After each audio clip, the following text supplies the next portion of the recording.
In 2003, professional boxer and heavyweight champion Mike Tyson filed for bankruptcy with $30 million in debt, despite accumulating over $300 million during the course of his career, which poses a great question about money itself. Because a great deal of our actions or our motivations in life have an underlying desire or need to acquire it. But what's the point in acquiring it if the great issue seems to be with our ability to manage it?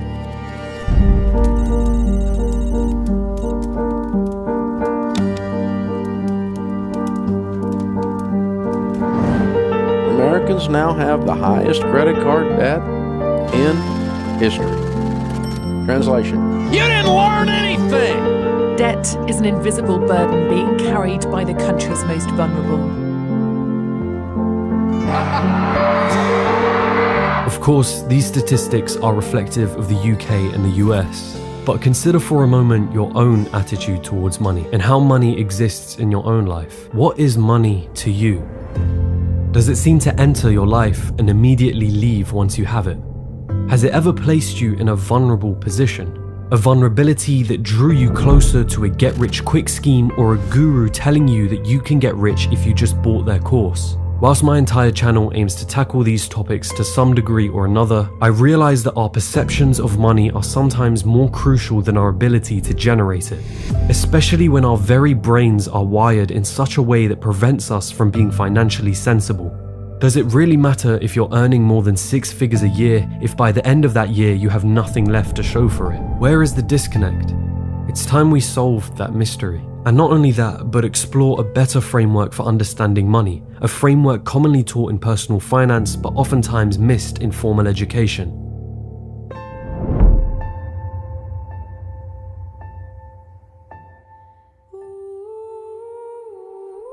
A question. What is money? Or rather, what does money represent? When you make a purchase from Amazon, when you're paid for your time working at a job, what is the significance of money in these transactions? Money is commonly defined as a medium of exchange, an instrument that facilitates the sale, purchase, or trade of goods between parties. But I don't think this says much about what money actually represents. I think a better way of looking at money is an expression of value. You hand over a certain amount of money to purchase something because you perceive its value to be equivalent to the amount of money that you handed over. Of course, the price is often not determined by you as an individual, but the market as a whole. But hone in on this one point. Money equals value. Why is that so important? Because often we give money a moral significance. A quote that I'm sure you've heard: money is the root of all evil. We look at someone who seems to have a large amount of wealth and think, they got lucky. Who did they take advantage of to get to that position? Who had to lose in order for them to gain? And never, what value was created in order to generate that money? Understanding that money is simply value is the best way to understanding that money is not necessarily evil, nor does it make a person evil. Sure, there are things such as scammers who convince you that what they have to sell is worth value, but that doesn't say much about money more so than it does their own morals. Money simply opens your options and broadens your horizons. The choices you make with that money have everything to do with your own moral dispositions. So, money is an expression of value.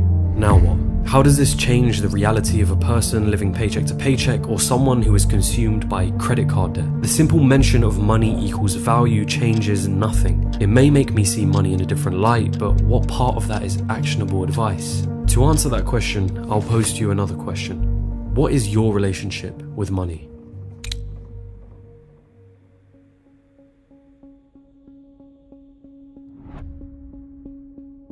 Money will come into your life and it will leave. This is a relationship that is often expressed by your income and expenses. Another practical way of expressing this, which I particularly like, is your production versus your consumption. For the most part, money will enter your life because you have produced some form of value. And for most of us, this value will come in the form of labor, a job. Money will leave when you have consumed something, a Netflix subscription, a new car, a house. In many ways, we can look at the net worth of an individual as a metric for determining their relationship between consumption and production. Now cast your mind back to those statistics I mentioned at the start of this video. What part of the consumption versus production relationship do you think is at fault here? Consider yourself for a moment. Think about all the money that has entered your life and left. How much of that do you still have in possession today or invested into some sort of asset? And which part of this relationship do you feel is unbalanced or needs improving? The likelihood is both. But for most of us, the biggest issue lies in our consumption. Remember the Career Builder study that found that 78% of American workers were living paycheck to paycheck? Well, it also found that of the workers who made $100,000 or more a year, 1 in 10 of them were living paycheck to paycheck. Now you could argue that someone earning 6 figures a year may still like to earn more, but when you are paid a figure that is well above the average wage and the cost of living, and yet you still somehow find a way to spend it all, I'd argue that your relationship with consuming must be fixed before you even consider your relationship with production. As any wealthy celebrity who has filed for bankruptcy can show us, production means nothing when you have a problem with consumption.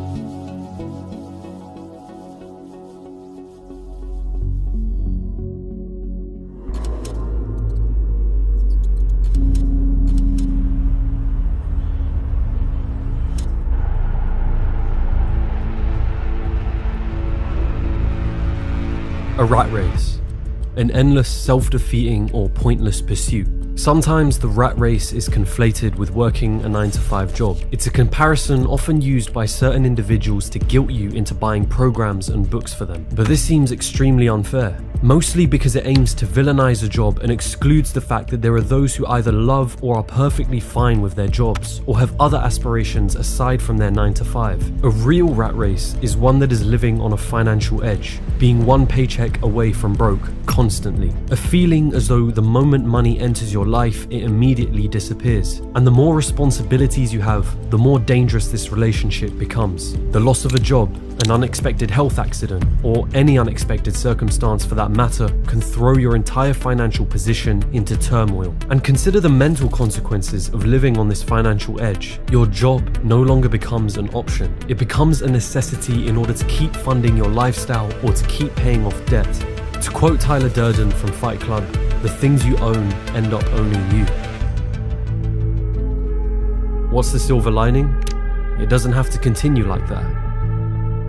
The first stepping stone in personal finance will have you drawing an awareness to your relationship with money. This is often done by journaling your monthly expenses, categorized as housing, transportation, food, utilities, entertainment, and so on. It's about understanding yourself as a consumer, but this part is tough. In behavioral finance, this feeling can often be labeled as the ostrich effect, which is our tendency to want to avoid negative financial information. It's that feeling you get when you refuse to look at your bank account after a night out, fearing what it might show. And yet once you pass this stage, it's time for you to take control over your behavior as a consumer. This often involves the idea of budgeting, deciding each month how much you aim to spend on each of these categories and sticking to it. It's about systematically looking at what you consume and finding ways in which you can minimize these things to ultimately live below your means. In other words, having a lifestyle that still leaves you with enough money to save and invest in some form or another. It's also important to note that before you ever decide to invest, one of the most common practices in personal finance is to keep an emergency fund, a specific amount of savings that you hold on to in case of an emergency. This fund would typically hold 3 to 6 months worth of expenses. The idea, however, of living below your means is an important one.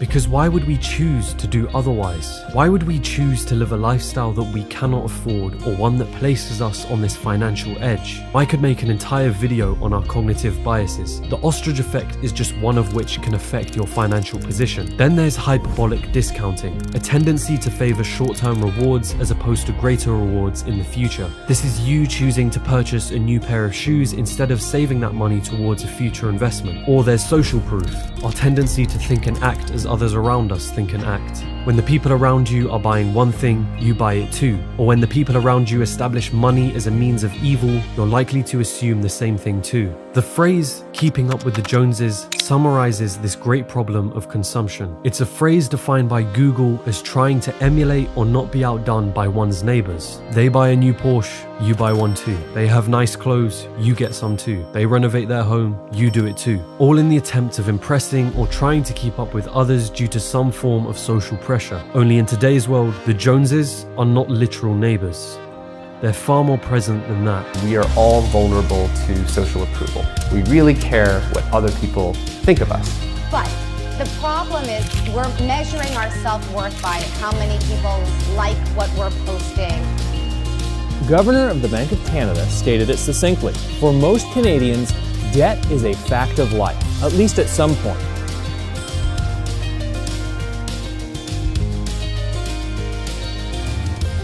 To be clear, I'm not saying that purchasing an expensive piece of clothing, jewelry, or sports car is a bad thing, nor do I think consuming is a bad thing. The aim of this video isn't to philosophize about the repercussions of a materialistic view of the world. It's about drawing an awareness to who you are as a consumer. Do you care more about appearing as though you have money or actually having money?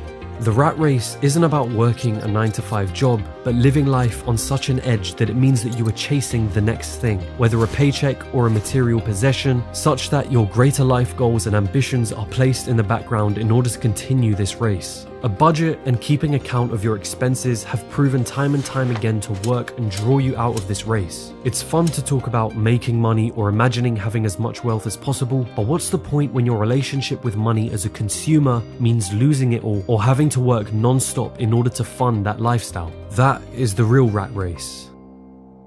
But with all of that being said, let's talk about making money. Now, the stuff we teach here, and have for almost 30 years, is proven.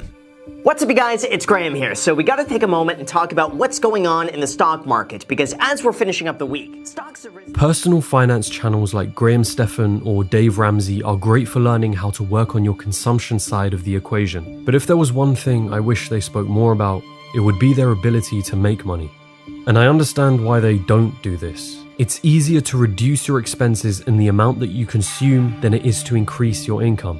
When speaking to a mass audience, giving the advice that will work for most people is typically the best choice. We see that there are entire communities built up around focusing on frugality. The FIRE community is one example of this, a movement that adopts the strategy of living extremely frugally, saving and investing as early as possible with the intentions of retiring as early as possible. Minimalists also share a similar view to the FIRE community, although more deep-rooted in philosophical positions about the world and materialism at large. People like Graham Stephan or Dave Ramsey promote strategies that fall in the spectrum of living frugally, saving a lot of money, and investing in the long run.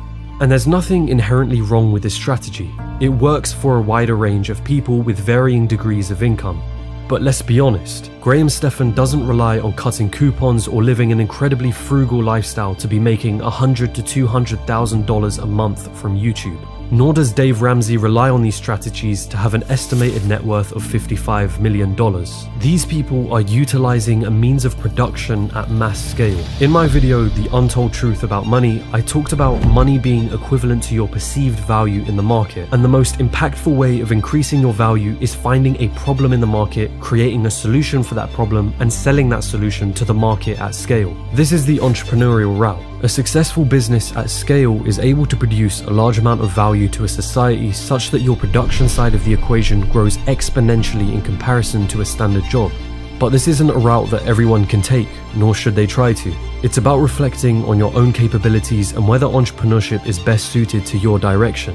With that being said, increasing your production doesn't have to just come from the strict definition of a business. Graham Stephan uses YouTube as a vehicle to produce something, in this case videos about personal finance, at mass scale. It's one reason that I chose to create videos on YouTube as well. It's a vehicle to produce something, in this case documentary style videos, at a mass scale, to a point where I can now do it full time and build a business around it. Producing is about providing relative value to the market in some shape or form. I utilized my skills with acting, presenting, storytelling, and video editing to create videos that I hope to be somewhat entertaining and educational, and thankfully the market responded positively. Your form of production may be developing an app or software that is solving a problem you believe the market would pay money for its solution, or perhaps a fitness brand that is branded extremely well and utilizes its community better than most other fitness brands, as I believe is the case with Ben Francis and what he did with Gymshark. For most people, labor in the form of a standard 9-to-5 job will be their means of production. But this doesn't mean that your ability to produce stops there. Understanding yourself as a producer is about understanding ways in which you can produce value to the market. If you can produce value at a large scale, then it means earning money at a large scale. The internet has thankfully provided a great deal of opportunity for us to be able to produce something and put it out to the market. Whether the market actually wants what you have produced can only be determined once you've released whatever it is that you've produced. So, to summarize, it's first important to bring awareness to yourself as a consumer, understanding what you purchase and why you purchase by journaling your consumption and then giving yourself a budget to manage and control that consumption. Producing then becomes a matter of maximizing the amount of value you can bring into society through a job, a business, or some other means of production. This is a framework that has helped me greatly, as I'm sure it's helped countless others who have a vested interest in making money. You could add it to something big. Like, this isn't just sushi we're talking about anymore. Like, this is substantial. Yeah, and then to go from that to like this. Focusing, is that $170,454? Yeah. That's insane.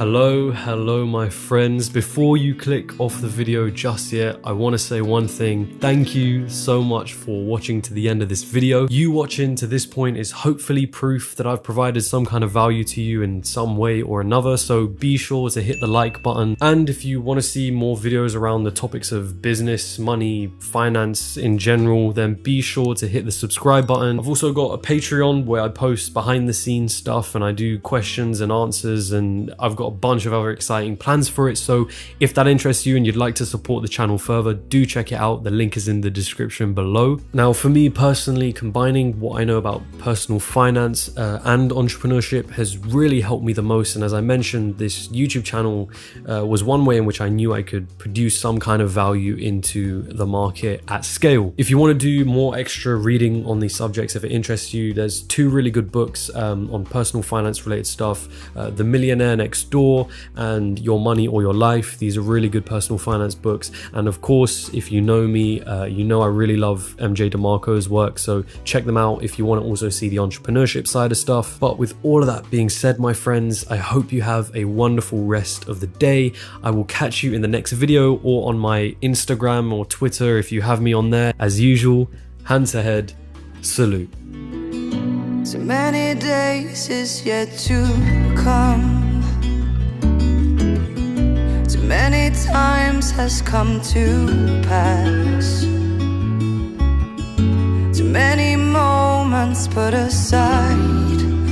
Getting out alive, getting out alive. Writing letters in the sand.